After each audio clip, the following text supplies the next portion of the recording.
Commander Zethkaler sat in the dimly lit cantina, his forearms wrapped around a mug of fermented kelp wine. The scars across his chitinous face told stories of countless battles, but his large compound eyes held a haunted look that only came from witnessing true horror. Around him, younger soldiers from a dozen different species hung on his every word as he began another tale from the Great War. You think you know fear, Zethkaler's voice rasped through his breathing slits. You think you understand what it means to face an enemy that should not exist. But, until you have stood against humans in combat, you know nothing. The cantina fell silent.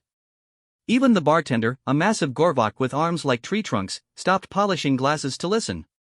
Humans were legends now, spoken of in whispers throughout the galaxy. Most believed they were myths, stories told to frighten recruits. Zethkaler took a long drink before continuing. I was a young officer in the Hegemony's Third Fleet when we first encountered them. We had conquered 17 worlds that cycle, crushing resistance with overwhelming force. The humans were supposed to be just another primitive species on the rim worlds. Our intelligence said they had barely achieved faster-than-light travel. A young Cretarun soldier leaned forward, his scales shifting color with excitement. But, the stories say they were incredibly dangerous. Surely the reports were wrong? The old commander's laugh was bitter. The reports were not wrong. They were simply incomplete. He set down his mug with a heavy thud. We jumped into their home system with a fleet of 200 ships. Battlecruisers, destroyers, fighter squadrons. Enough firepower to glass a dozen planets. We expected quick surrender or a brief, one-sided slaughter. He paused, his eyes distant with memory. What we found changed everything we thought we knew about warfare. The human homeworld, Earth, hung before them like a blue and green jewel.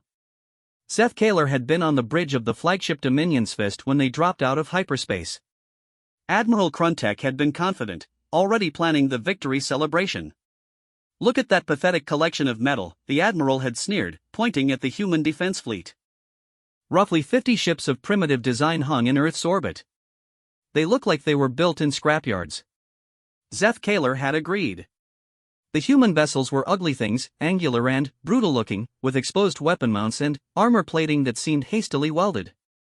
Nothing like the sleek, advanced ships of the hegemony. Their own vessels were works of art, curved and elegant, with energy shields that shimmered like soap bubbles. Patch me through to their command, Admiral Kruntek ordered. Let's offer them the chance to surrender before we begin the bombardment. The human response came quickly. A scarred female with short brown hair appeared on the screen. She wore a simple military uniform with no decorations except for a small flag patch. Behind her, other humans worked frantically at control stations. I am Admiral Sarachin of the Terran Defense Force, she said in accented but clear galactic standard. You have entered human space without permission. Turn around and leave, or we will defend ourselves. The bridge crew of Dominion's Fist erupted in laughter. Admiral Kruntek wiped tears from his eyes. Defend yourselves? With what? Those scrap heaps you call warships? Admiral Chan's expression didn't change. You have 30 seconds to begin your withdrawal. This is your only warning. Or what? Kruntek asked, still chuckling. Or we show you why humans don't back down. The transmission ended. Admiral Kruntek shook his head in amusement. Begin the attack. Target their largest ships first. Let's make this quick. That was when everything went wrong. The human ships moved like nothing Zethkaler had ever seen. Instead of forming defensive lines or trying to match the hegemony's formation, they scattered in seemingly random directions. Their acceleration was impossible. Forces that should have turned their crews into paste didn't seem to affect them at all. Sir, the sensor officer called out, confusion in his voice. Their ships are pulling 30 gravities. That should kill everyone aboard. Sensor malfunction, Admiral Kruntek dismissed. No species can survive those forces. Then, the humans opened fire. Their weapons were primitive projectile cannons, kinetic rounds instead of energy beams. The hegemony's shields, designed to deflect plasma bolts and particle beams, barely slowed the solid metal projectiles. Worse, the humans fired in patterns that made no sense. Instead of aiming for obvious targets like engines or command sections, they seemed to be shooting randomly. They're terrible shots, someone on the bridge laughed. Half their rounds are missing us completely. But Zethkaler was watching the tactical display more carefully. The random shots weren't random at all. The humans were leading their targets, accounting for movement and vector changes that hadn't happened yet. They were predicting where the hegemony ships would be, not where they were. "Admiral," he started to say, but it was too late. The first hegemony destroyer exploded as a cloud of tungsten rounds tore through its hull. The rounds had been fired 30 seconds earlier, when the ship was in a completely different position. But the humans had known exactly where it would be when the projectiles arrived. "Impossible," Admiral Kruntek whispered. "How could they know our movement patterns?" More ships died. The humans had broken into small groups, each one moving independently but somehow coordinated. They passed through the hegemony formation like ghosts, never staying in one place long enough to be targeted effectively. "Sir, we're losing ships faster than we can track," the tactical officer reported. "They're not fighting like any species in our databases." That was when Zethkaler realized the truth. The humans weren't fighting like a spacefaring species because they weren't one. Not really. They were fighting like something that had learned war in an environment where there was nowhere to run, nowhere to hide, and no room for error. "They're apex predators," he whispered to himself. A human fighter squadron screamed past the main viewscreen, their small ships moving in perfect formation despite pulling impossible maneuvers. Each fighter was barely larger than an escape pod, but they moved like extensions of a single line.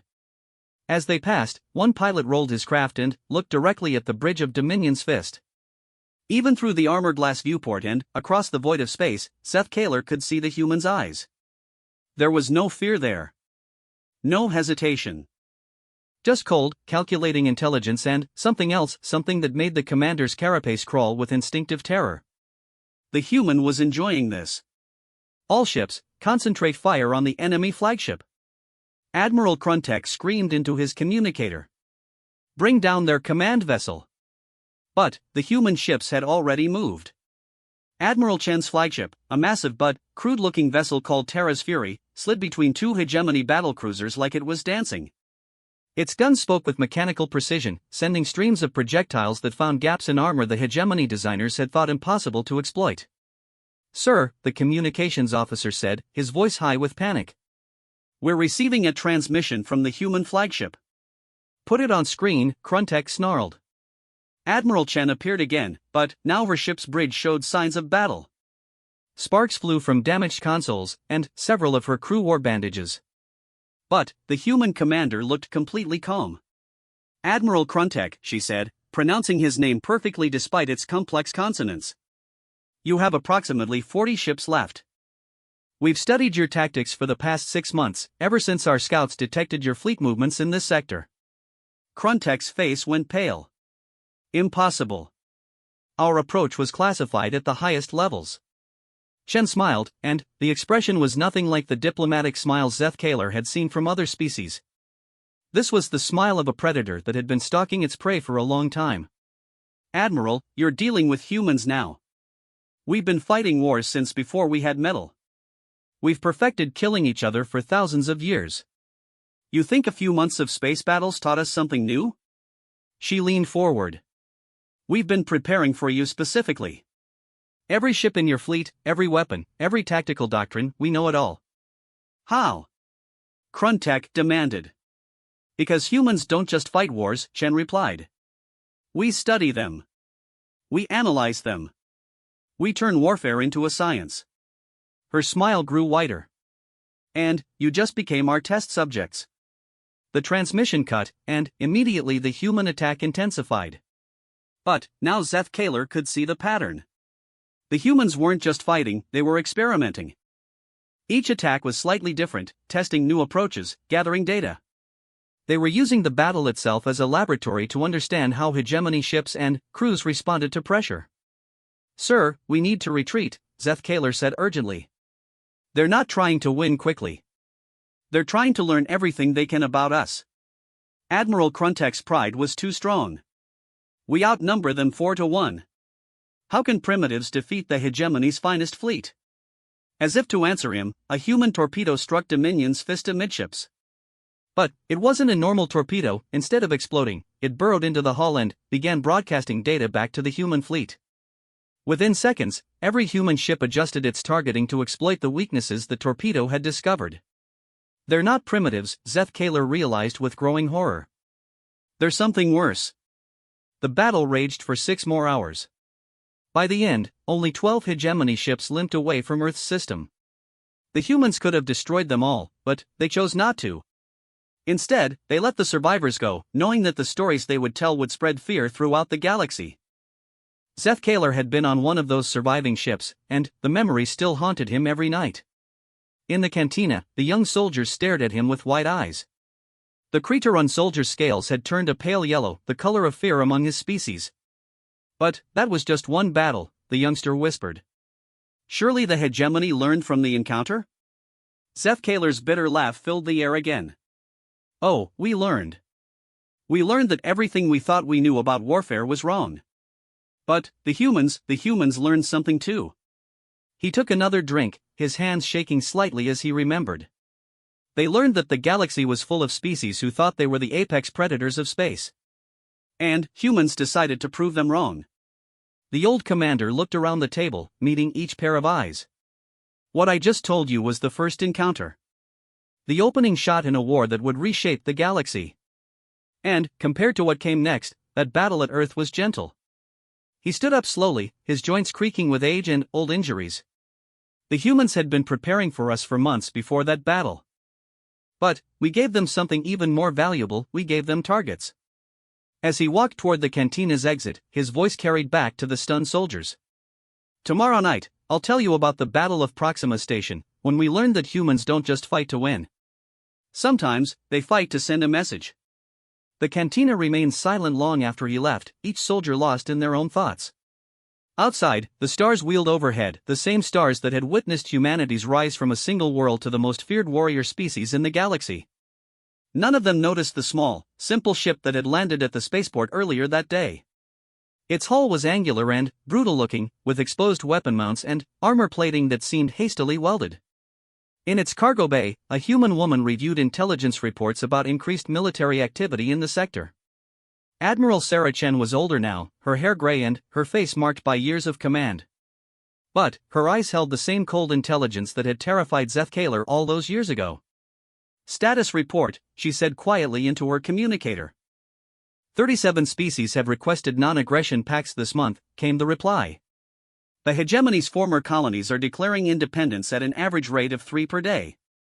And the Galactic Council has officially banned the use of humans as mercenaries in local conflicts. Shen smiled the same predator smile that had haunted Zeth Kaler's dreams. Perfect. Fear is more effective than force. She closed the reports and looked out at the alien city beyond her ship. Somewhere in that city, an old hegemony commander was telling stories about the early days of the war. Stories that would spread fear and ensure that other species thought twice before threatening human space.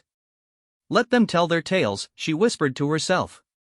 Fear keeps the peace better than any treaty. The stars continued their ancient dance overhead, but the galaxy below had changed forever. In cantinas and military academies across 1,000 worlds, beings told stories of humans in whispered voices. Some of the stories were exaggerated. Some were completely false. But the true stories, like the one Zeth Kaler had just finished telling, were more terrifying than any fiction.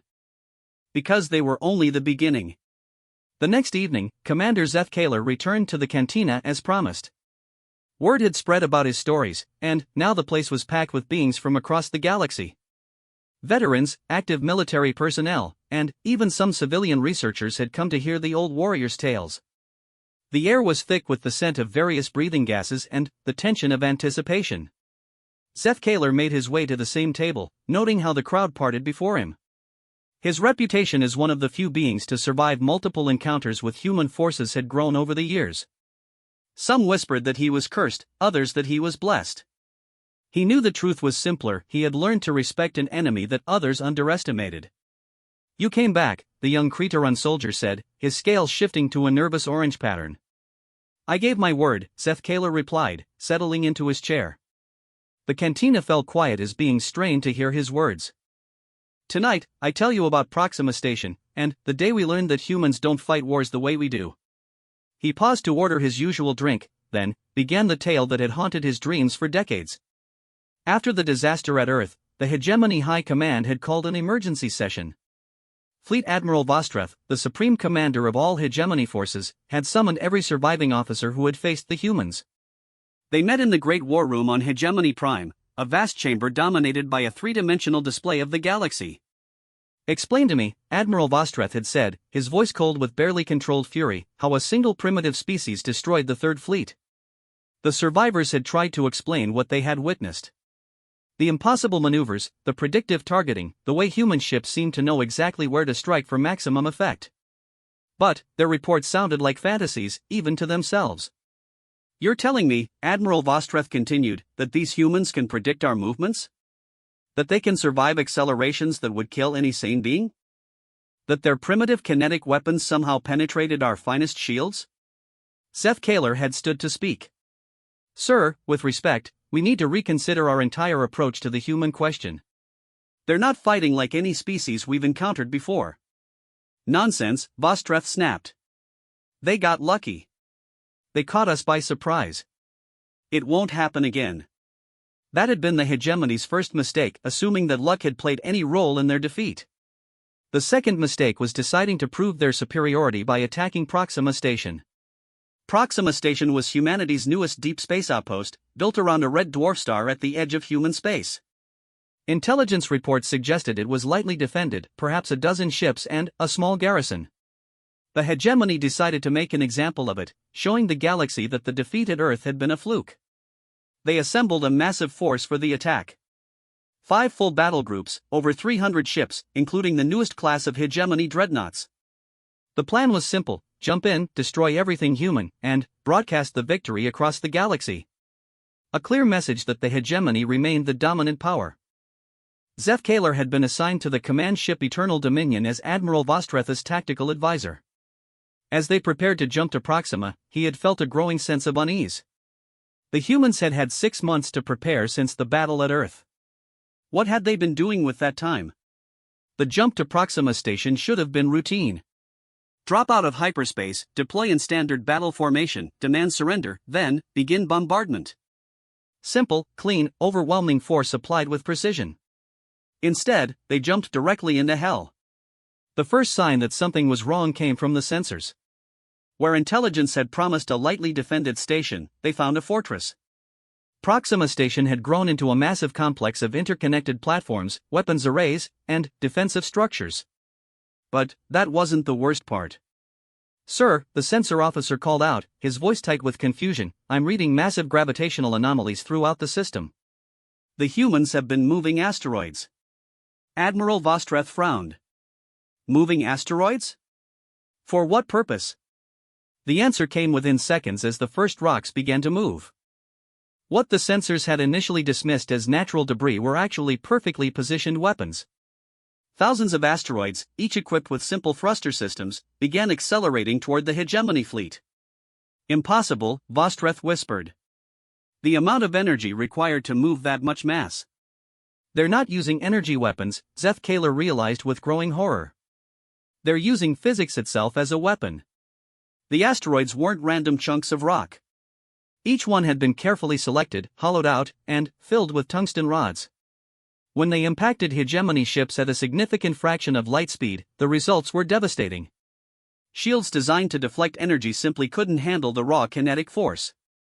But the asteroid bombardment was just the beginning. Human ships began appearing throughout the system, but they weren't coming from Proxima Station. They were emerging from inside asteroids, from behind gas giant moons, from the coronas of binary stars. Everywhere the hegemony fleet looked, more human vessels revealed themselves. "How many ships do they have?" someone on the bridge shouted. "Too many," Seth Kaler muttered, watching the tactical display with fascination and terror. The human fleet was massive, larger than the force that had defended Earth. But these ships were different. While the Earth Defense Fleet had been obviously military vessels, many of these looked like converted civilian craft. Cargo haulers with missile pods welded to their hulls. Mining ships equipped with high-powered lasers. Even what appeared to be a luxury liner armed with kinetic cannons. They militarized their entire civilian fleet, Seth Kaler whispered in awe. Admiral Vostreth was screaming orders, trying to restore some kind of formation, but the humans had planned for that too. Every time hegemony ships tried to group together, concentrated fire from multiple directions forced them apart. The asteroid field made maneuvering treacherous, and the humans used that terrain to their advantage with practiced ease. Then, the real horror began. A human voice spoke across all communication channels simultaneously, not Admiral Chen this time, but a man with a harsh, scarred face and the coldest eyes Zeth Kaler had ever seen. "I am General Marcus Webb, Terran Defense Force Special Operations," the human said. "You have entered human space with hostile intent. Your fleet will be destroyed. Your survivors will carry a message back to your superiors." Admiral Vostreth managed to establish a return communication. "General Webb, I demand you surrender immediately. We outnumber your forces significantly." Webb's expression didn't change. "Admiral, you misunderstand the situation. You're not here to conquer Proxima Station. You're here to learn what happens when you threaten human civilians." "What are you talking about?" Vostreth demanded.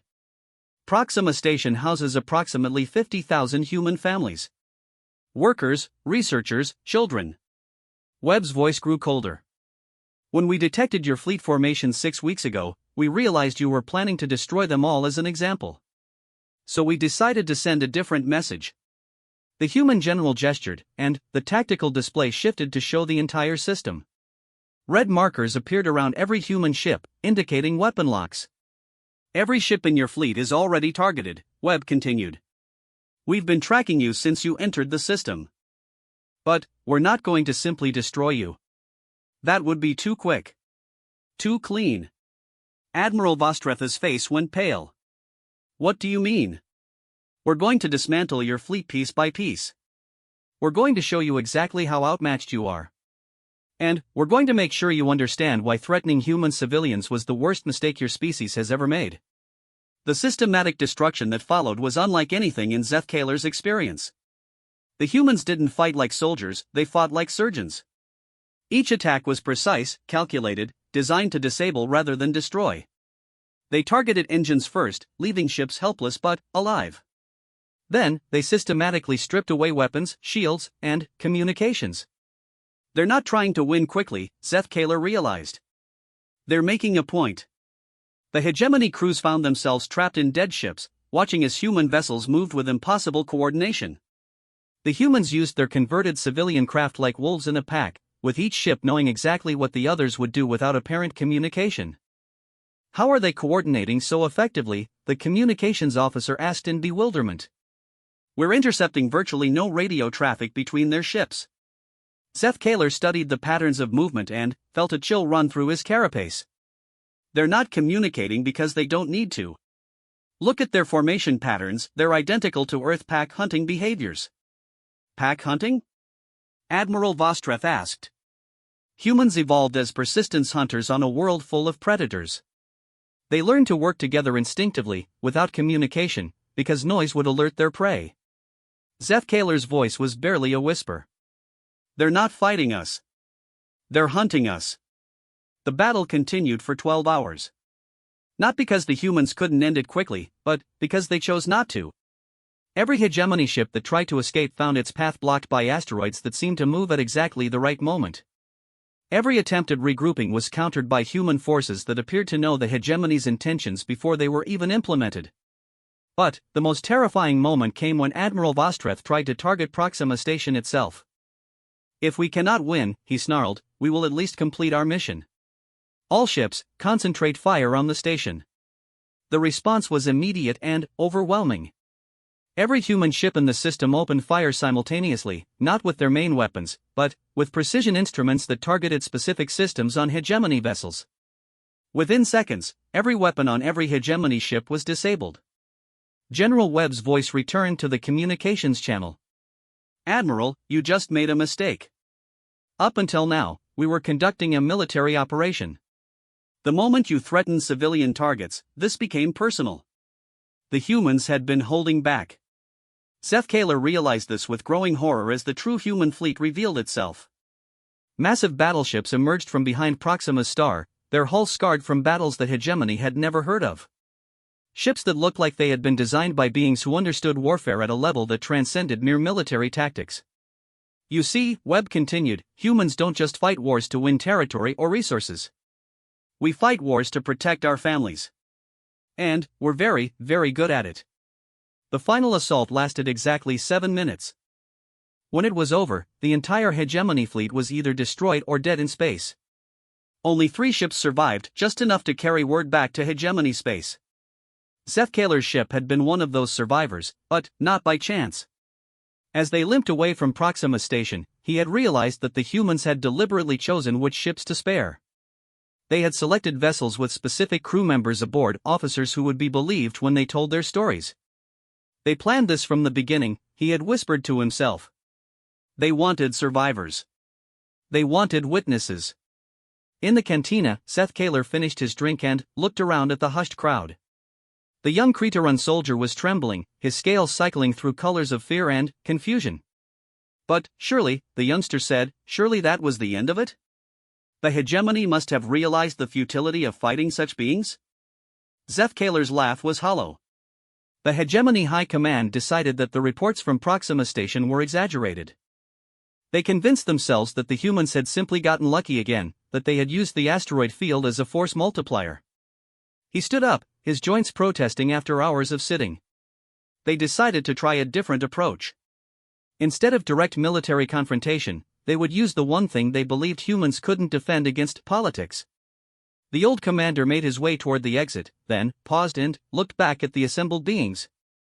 Tomorrow night, I'll tell you about the Galactic Council emergency session, and the day the humans proved that they were just as dangerous in diplomacy as they were in warfare. Perhaps more so. As he left the cantina, whispers filled the air behind him. Stories were already spreading, growing with each telling. By morning, beings across the station would know that the old hegemony commander had more tales to tell. Outside, Admiral Sarah Chen reviewed her intelligence reports in the simple human ship. The stories being told in the cantina were spreading exactly as intended, reinforcing humanity's reputation while providing valuable intelligence about current galactic politics. Phase 1 is proceeding ahead of schedule, she reported to her superiors. Fear remains our most effective diplomatic tool. She closed the reports and smiled. The humans had learned something important from their early encounters with the hegemony. Sometimes the best way to win a war was to convince your enemies that fighting was pointless.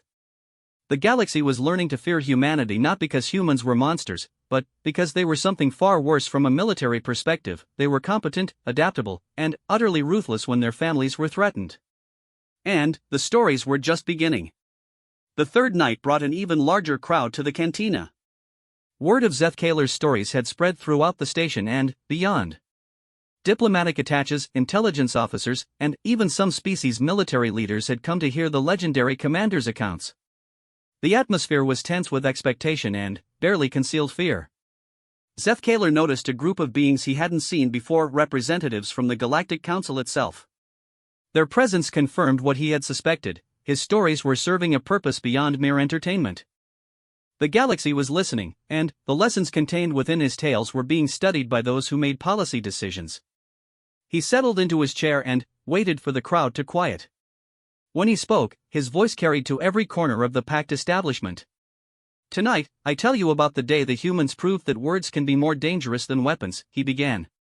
The day the Galactic Council learned that humanity's true strength was not in their ships or their soldiers, but in their understanding of power itself. 6 months after Proxima Station, the hegemony had tried a different approach. Instead of direct military confrontation, they had decided to use the galaxy's own political systems against the humans.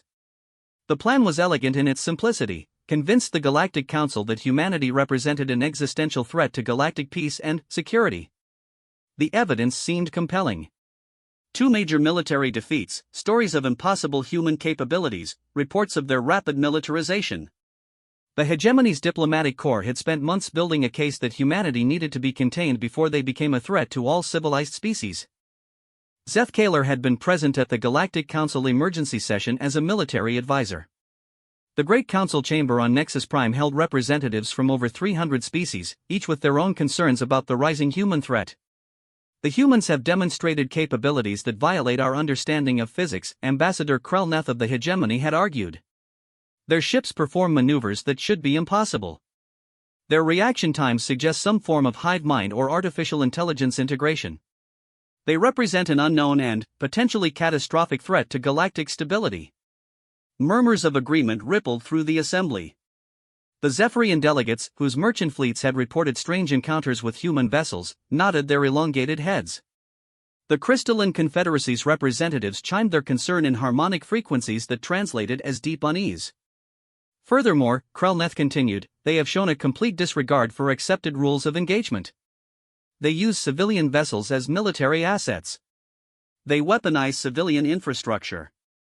They fight with a savagery that suggests they cannot be reasoned with. Chancellor Vorthak of the Council called for order.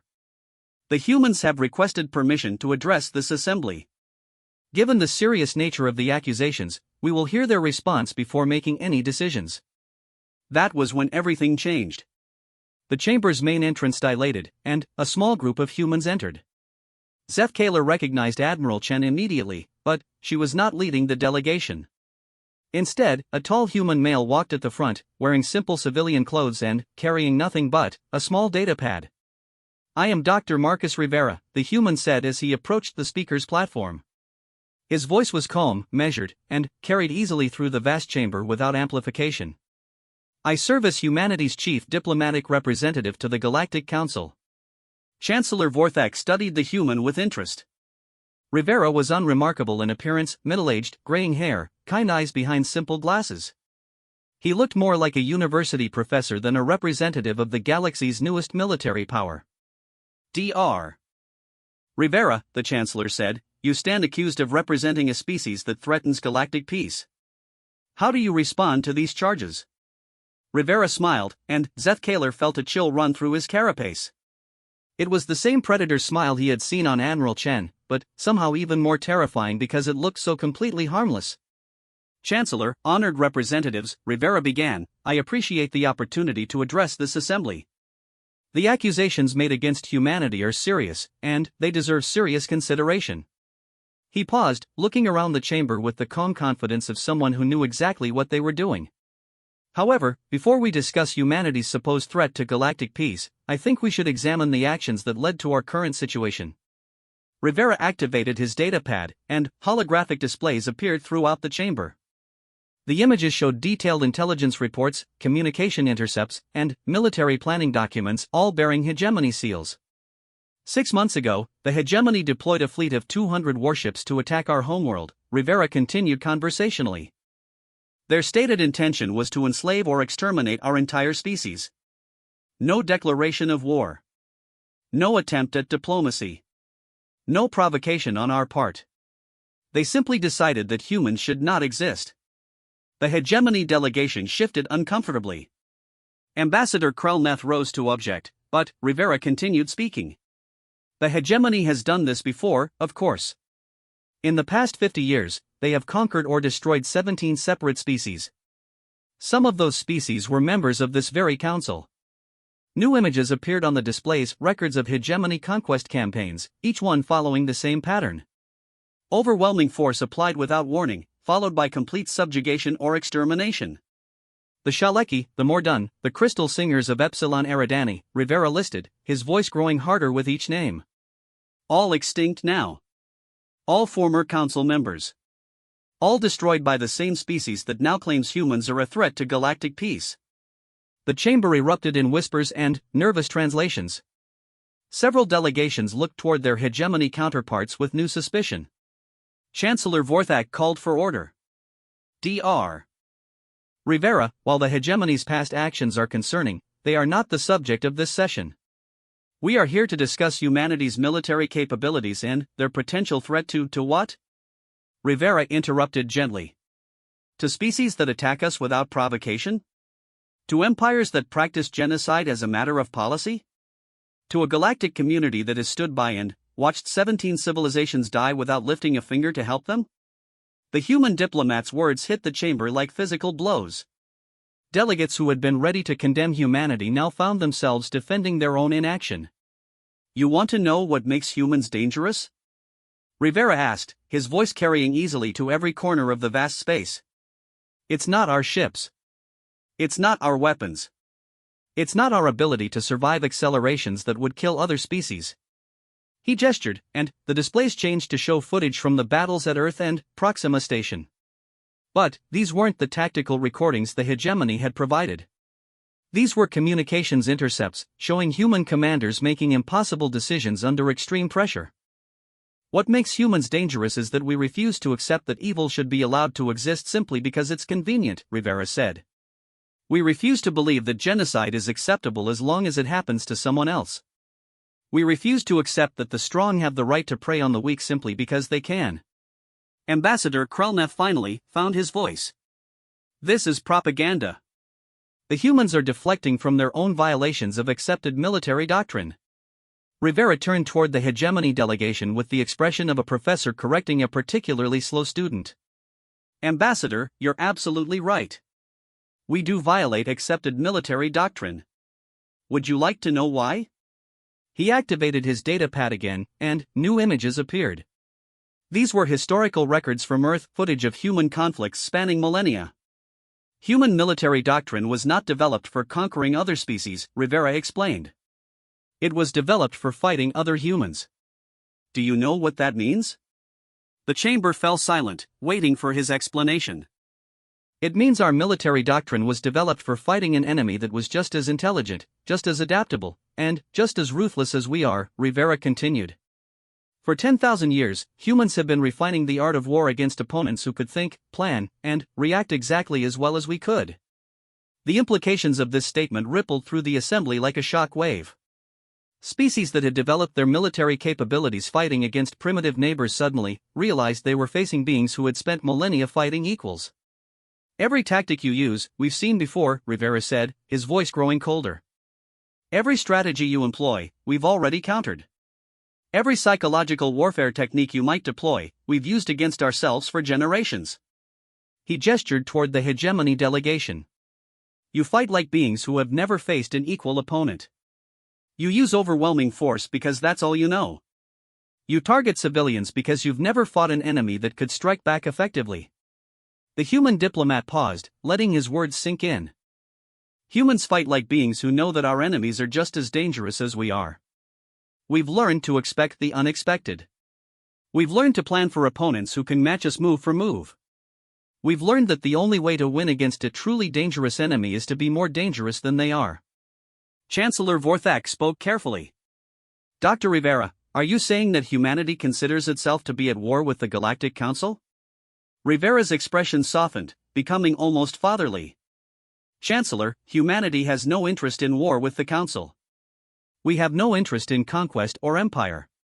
We simply want to exist in peace. He gestured toward the historical displays. But we also want other species to exist in peace. And we've noticed that the Council seems unable or unwilling to protect its own members from aggression. The chamber erupted in protests and defensive arguments, but Rivera continued speaking over the noise. 17 species have been exterminated in the past 50 years, he said, his voice somehow carrying over the chaos. How many more will die while the Council debates proper diplomatic protocols? How many more civilizations will be lost while you worry about maintaining relationships with their killers? Chancellor Vorthak managed to restore order. What exactly are you proposing, Dr. Rivera? The human smiled again, and this time Zeth Kaler recognized it as the most dangerous expression he had ever seen. I'm proposing that the galaxy needs new management, Rivera said simply. The current system has failed to protect the innocent. It has failed to prevent genocide. It has failed to maintain any form of meaningful justice. He activated his datapad one final time, and the display showed a new image, a simple document bearing the signatures of dozens of species. Humanity has been approached by 43 species requesting protection from hegemony aggression, Rivera announced. 37 former council members have formally requested to join a new defensive alliance under human leadership. The chamber fell completely silent as the implications sank in. You see, Rivera continued conversationally, while you've been debating whether humans are a threat, the survivors of the species you failed to protect have been making their own decisions about the future. He looked directly at the hegemony delegation. The old system is ending, Ambassador Krelnev. The question is whether it ends peacefully through reform, or violently through replacement. Chancellor Vorthak leaned forward. Are you threatening the Council, Dr. Rivera? I'm informing you of reality, Rivera replied. Humans don't make threats. We make promises. And, I promise you that the galaxy will be protected from predatory species, with or without the Council's cooperation.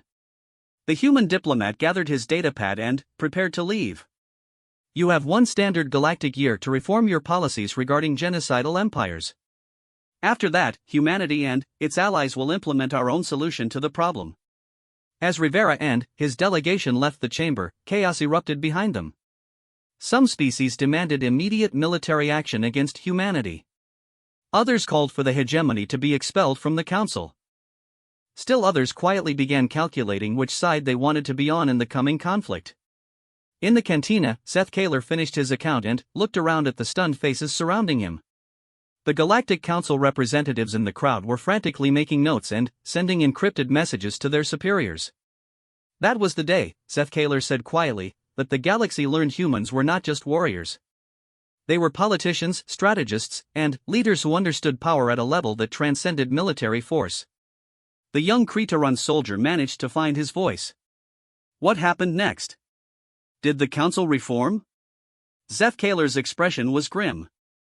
Some species did. Others chose to fight. And humanity showed the galaxy what happens when you force them to keep their promises.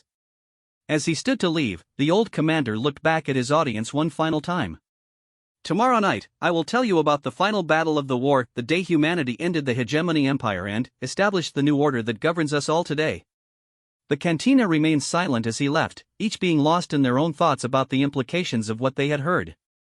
Outside, Admiral Chen continued her work, knowing that each story told was another step in ensuring that the galaxy would never again allow genocide to flourish in the name of political convenience.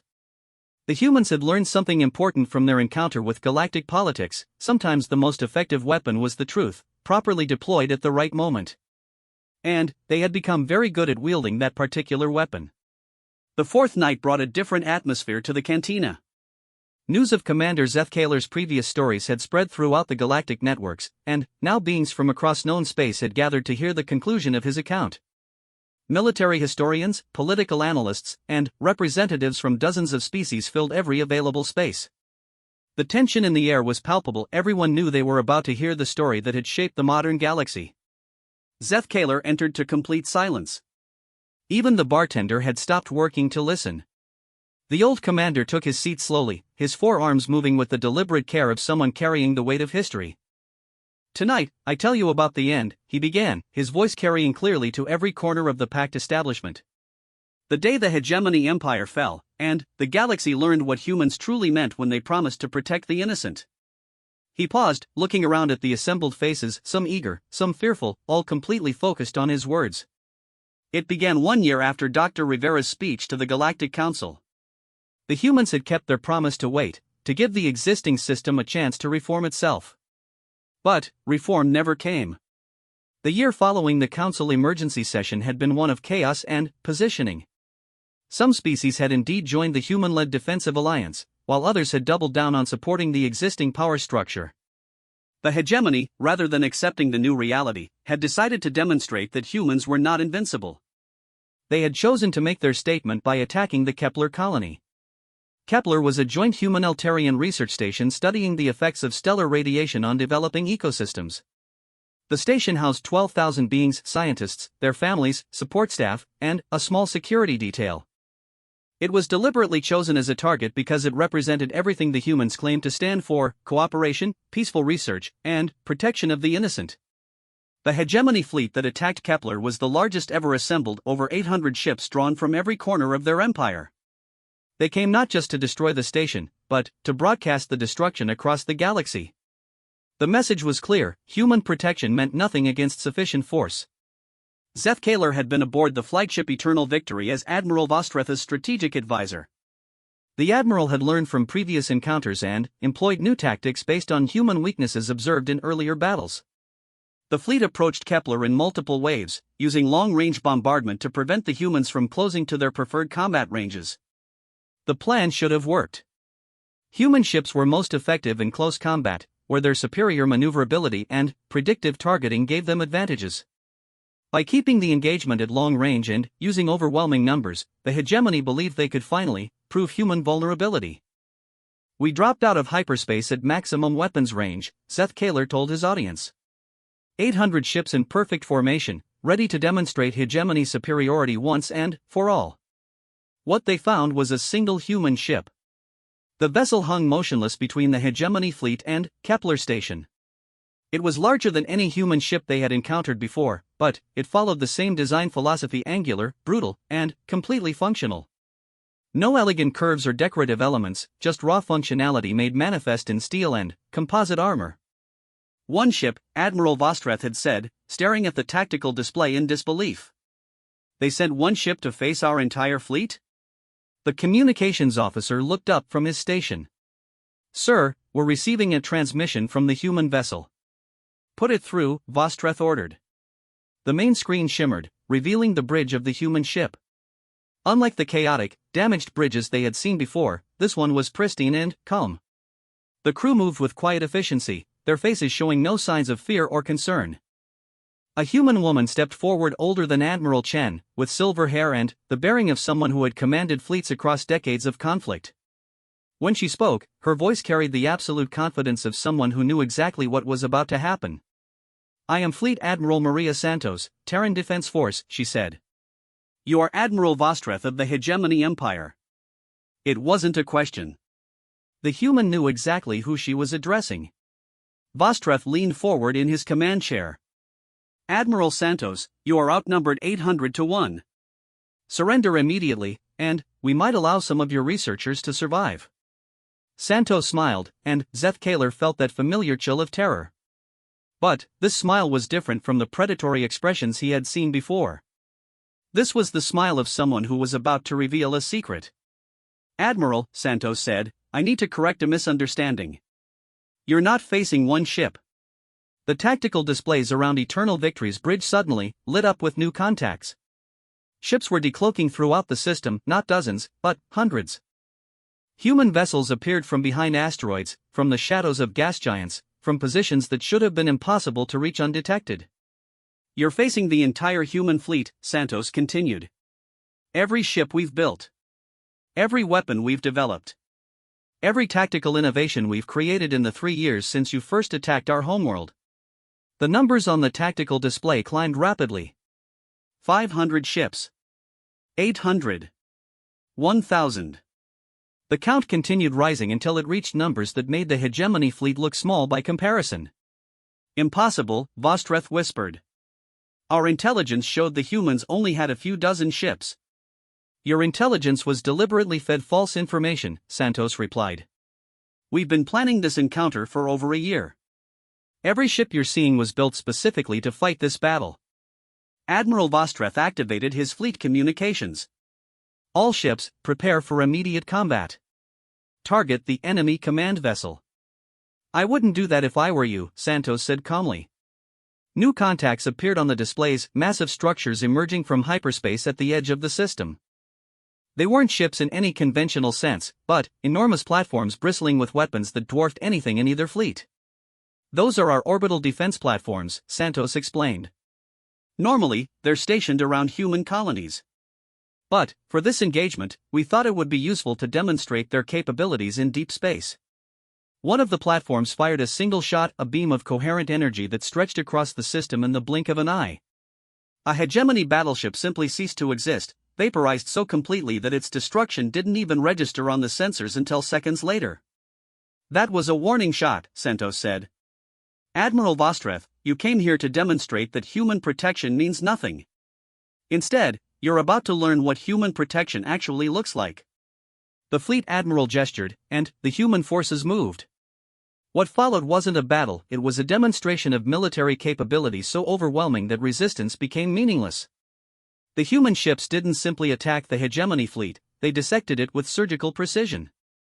Every hegemony vessel found itself facing exactly the right combination of opponents to neutralize its specific strengths. Ships designed for long-range combat were engaged by human vessels optimized for those ranges. Maneuverable fighters were countered by human interceptors that moved like they were reading their opponents' minds. But the most terrifying aspect was the coordination. 1,500 human ships moved as a single entity, each one knowing exactly what every other vessel would do without any apparent communication. It was like watching an organism with multiple bodies act with perfect unity. "They're not using any communications at all," the sensor officer reported in bewilderment. "How are they coordinating this level of complexity?" Seth Kaler understood, and the understanding filled him with a dread that went beyond mere fear of death. "They're not coordinating," he said quietly. "They're hunting." The human fleet moved through the hegemony forces like apex predators that had been studying their prey for years. Every weakness, every tactical doctrine, every psychological tendency had been catalogued and prepared for. The hegemony ships found themselves responding to threats exactly as the humans had predicted, walking into carefully prepared traps with the inevitability of natural law. Admiral Vostreth tried every tactical option at his disposal. Concentrated firepower was met by human shields that absorbed energy and redirected it back at the attackers. Attempts at ramming were countered by humans who seemed to know exactly when and where the suicide runs would occur. Even attempts at retreat were anticipated, with human ships positioned to block escape routes before the hegemony commanders had decided to use them. "Sir," the tactical officer called out, his voice high with panic, "we've lost 60% of the fleet in the first 10 minutes. At this rate, we'll be completely destroyed within the hour." Admiral Vostreth slammed his fist on his command chair. "How is this possible? How can they predict our every move?" Fleet Admiral Santos answered over the communication channel, as if she had heard his question. "Admiral, you're fighting the same way you've fought for 1,000 years. The same formations, the same tactics, the same responses to pressure. We've been studying your species' military doctrine since our first encounter. We know how you think." She gestured toward her tactical display, which showed the battle from the human perspective. Red markers indicated disabled hegemony ships, while green markers showed human vessels moving in perfect coordination. "But, more importantly," Santos continued, "we know why you fight. You fight for conquest, for dominance, for the right to prey on the weak. You fight because you believe might makes right." The fleet admiral's expression hardened. "We fight for survival, Admiral Vostreth. We fight because we've learned that the galaxy is full of predators like you, and the only way to protect the innocent is to be more dangerous than the monsters that threaten them." As if to prove her point, the human fleet suddenly shifted formation. Instead of continuing the systematic destruction of hegemony forces, they began herding the surviving ships into a tight formation. Within minutes, what remained of the hegemony fleet found itself trapped in a sphere of human vessels. "You have a choice," Santos announced to the entire hegemony fleet. "Surrender now, and you'll be allowed to return to hegemony space with a message. Continue fighting, and we'll demonstrate why the word genocide exists in human vocabulary." Admiral Vostreth looked around his bridge, seeing the fear and desperation in his crew's eyes. The tactical display showed the true hopelessness of their situation, less than 200 ships remaining, surrounded by forces that had proven their complete superiority. "What message?" he asked quietly. "The hegemony empire is dissolved as of this moment," Santos replied. "Any hegemony ship found outside your core territories will be destroyed without warning. Any hegemony force that attacks civilian targets of any species will find themselves facing the full might of the Human Defense Alliance." The fleet admiral paused, letting her words sink in. "But, most importantly, Admiral, you will tell your people that the age of predatory empires is over. The galaxy now has guardians who are willing and able to hunt the hunters." The communication ended, and Admiral Vostreth found himself staring at a tactical display that showed the complete destruction of everything he had believed about hegemony superiority. "Sir," his communications officer said quietly, "they're opening a corridor for us to withdraw." Admiral Vostreth looked at the offered escape route, a clear path through the human fleet that led directly back to hegemony space. It was another demonstration of human capability. They could have destroyed every ship, but they chose to send survivors home with a message instead. "All ships," he said heavily, "withdraw to hegemony space. Maximum speed." As the surviving hegemony ships limped away from Kepler Station, Seth Kaler watched the human fleet on the display. They maintained perfect formation, ready to respond instantly if the hegemony forces changed course or showed any sign of renewed aggression. But they let them go. In the cantina, Seth Kaler finished his account and looked around at the silent crowd. Beings from across the galaxy sat in stunned contemplation, processing the implications of what they had heard. "That was the last battle of the hegemony war," he said quietly. 3 days later, the Hegemony High Command announced the dissolution of the Empire. Former hegemony territories were released to govern themselves or join the Human Defense Alliance. The age of genocidal empires ended that day. The young Cretan soldier, who had listened to every story with growing amazement, finally found his voice. "Commander, the humans you describe, they seem almost like forces of nature. How does one coexist with such beings?" Seth Kaler smiled for the first time in 4 nights of storytelling. "Young one, the secret is simple. Don't threaten their families. Don't attack the innocent. Don't try to conquer species that just want to live in peace." He gestured around the cantina, indicating the diverse species sharing the space in harmony. "Look around you. Humans keep their promises. They protect those who need protection. They've created a galaxy where species like yours can grow and thrive without fear of predatory empires." The old commander stood slowly, his joints protesting after 4 nights of long storytelling sessions. "But remember this above all," he said, his voice carrying clearly to every corner of the establishment. "The humans earned their reputation through necessity, not choice. They became the galaxy's guardians because someone had to be. And they continue to be guardians because the alternative is a return to the chaos and horror of the old ways." As he made his way toward the exit for the final time, Seth Kaler paused and looked back at his audience. "The humans didn't conquer the galaxy," he said. "They saved it. And that, my friends, is the most terrifying thing of all, because it means everything in their stories about protecting the innocent is absolutely true." The cantina remained silent long after he left. Outside, Admiral Sarachin completed her mission reports and prepared for departure. The stories had served their purpose, reinforcing humanity's reputation while providing valuable intelligence about current galactic attitudes. But, more importantly, they had reminded the galaxy why the current peace existed and what it would cost to break it. As her ship lifted off from the station, Chen looked out at the stars and smiled. Somewhere among those distant suns, former enemies were telling stories about human capabilities to new generations. Stories that would ensure those new generations thought twice before threatening the innocent. The humans had learned the most important lesson of all from their rise to galactic prominence: sometimes the best way to fight a war was to make sure it never needed to be fought at all. The galaxy was at peace, and it would remain at peace as long as the stories continued to be told and the lessons they contained were remembered. In cantinas and military academies across 1,000 worlds, beings would continue to tell tales of human warfare. And, in those tales, future generations would learn the simple truth that had reshaped the galaxy: those who protect the innocent are far more dangerous than those who prey upon them. The age of predatory empires was over. The age of guardians had begun.